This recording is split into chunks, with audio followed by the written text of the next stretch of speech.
രാജ്യാന്തര അവയവ കച്ചവട കേസ് മുഖ്യപ്രതി മധു ഈ വർഷവും 2 പേരെ അവയവ കടത്തിനായി വിദേശത്തേക്ക് കൊണ്ടുപോയി എന്ന NIA. തജിക്കിസ്ഥാനിലേക്ക് കൊണ്ടുപോയി 2 ഇന്ത്യക്കാരുടെ വൃക്കകൾ സമ്പന്നരായ സ്വീകർത്താക്കൾക്ക് മാറ്റിവെച്ചു. അവയവം നൽകിയ 11 പേരുടെയും സ്വീകരിച്ച 27 പേരുടെയും വിവരങ്ങൾ NIAക്ക് ലഭിച്ചു.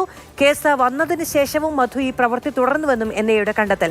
രാഗിൻ വിവരങ്ങളുമായി ചേരുകയാണ്. രാഗിൻ, രാജ്യത്തെ തന്നെ നടുക്കിയ വലിയ അവയവ കടത്ത് റാക്കറ്റുമായി ബന്ധപ്പെട്ട നിർണായകമായ അറസ്റ്റുകൾ ഉണ്ടായതിനു ശേഷവും ഇത് തുടരാൻ കഴിയുന്നത് എങ്ങനെയാണ് ഈ മാഫിയ സംഘത്തിന്?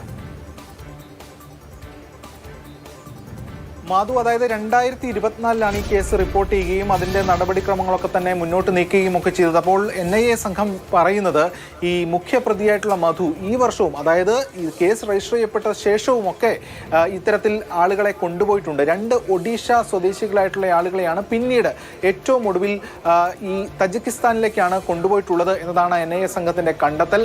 അത് രണ്ടാമത് വീണ്ടും മധുവിനെ കസ്റ്റഡിയിൽ ചോദ്യം ചെയ്യുന്നതിന് വേണ്ടിയിട്ട് NIA കോടതിയിൽ കൊടുത്ത അപേക്ഷയിൽ തന്നെയാണ് അക്കാര്യങ്ങളും സൂചിപ്പിച്ചിരിക്കുന്നത്. കോടതിയും അക്കാര്യം എടുത്തു പറയുന്നുണ്ട്.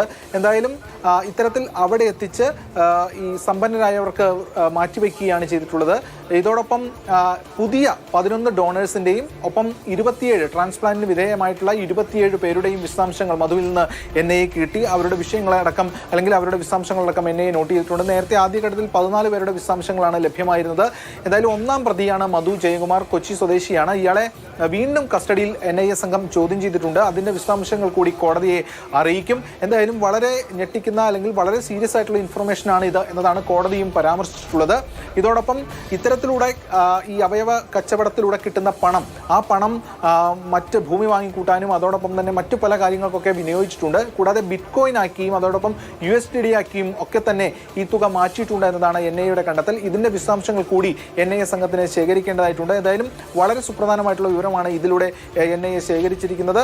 ഇത്തരത്തിൽ സാമ്പത്തികമായി ബുദ്ധിമുട്ട് അനുഭവിക്കുന്നവരെ പ്രലോഭിച്ചും അതോടൊപ്പം തന്നെ ഭീഷണിപ്പെടുത്തിയും ഒക്കെ തന്നെയാണ് ഈ സംഘം ഇവരെ വിദേശത്തേക്ക് കൊണ്ടുപോകുന്നത്. നേരത്തെ ഈ 2, അതായത് ഇറാനാണ് കേന്ദ്രീകരിച്ചാണ് പ്രധാനമായും ഈ റാക്കറ്റ് പ്രവർത്തിച്ചിരുന്നത്. എന്നാൽ തജിക്കിസ്ഥാനും കൂടി ഇതിന്റെ ഭാഗമായിട്ട് അവിടെയും ഈ സംഘം പ്രവർത്തിച്ചിട്ടുണ്ട് എന്ന വിവരങ്ങളാണ് ഇപ്പോൾ പുറത്തേക്ക് വരുന്നത്. അങ്ങനെ അവിടെ എത്തിച്ച് വൃക്ക എടുത്ത ശേഷം സാമ്പത്തികമായി മുന്നോട്ട് നിൽക്കുന്നവർക്ക് വൃക്ക കൊടുക്കുന്നു. അതിലൂടെ കമ്മീഷൻ തുക വലിയ തോതിൽ ഇവർ കൈപ്പറ്റുന്നു. ഇവർക്ക് തജിക്കിസ്ഥാനിലേക്ക് 2 പേരെ ഈ വർഷം തന്നെ കൊണ്ടുപോകാൻ കഴിഞ്ഞു എന്നും അവിടെ എത്തി അതിസമ്പന്നരായ 2 പേർക്ക് ഈ അവയവം മാറ്റിവെച്ചു നൽകിയെന്നുമുള്ള ഞെട്ടിക്കുന്ന വിവരങ്ങളാണ് രാജ്യാന്തര അവയവ കച്ചവട മാഫിയയെക്കുറിച്ച് ഇപ്പോൾ പുറത്തുവരുന്നത്.